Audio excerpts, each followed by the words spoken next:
मक्का मुकर्रमा की वादी में जब लोग अंधेरों में भटक रहे थे, अल्लाह ताला ने अपने महबूब हजरत मोहम्मद को रहमत बनाकर भेजा। आप यतीम पैदा हुए, मगर अल्लाह ने आपकी परवरिश अपनी खास हिफाजत में फरमाई।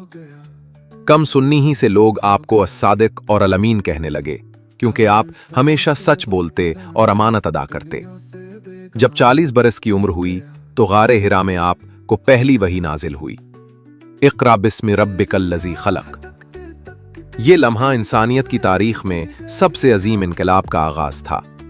आपने सबको अल्लाह की वहदानियत और इंसानियत की बराबरी का पैगाम दिया। कुरैश ने आपको झुटलाया, तकलीफें दी, पत्थर मारे, मगर आपने सब्र और नरमी के साथ फरमाया, ऐ अल्लाह, मेरी कौम को हिदायत दे, ये नहीं जानते। हिजरत मदीना के बाद इस्लामी मुआशरा कायम हुआ, जहां अदल, मोहब्बत और भाईचारा बुनियाद था। गरीब, यतीम, गुलाम और औरत सबको इज्जत मिली। आपने फरमाया, तुम में सबसे बेहतर वो है जो अपने अखलाक में सबसे अच्छा है। आपकी जिंदगी का हर लम्हा कुरान की अमली तफसीर था।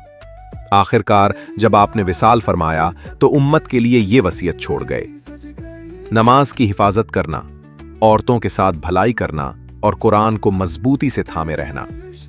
यकीनन मोहम्मद की सीरत एक ऐसी रोशनी है जो कयामत तक इंसानियत को राह दिखाती रहेगी।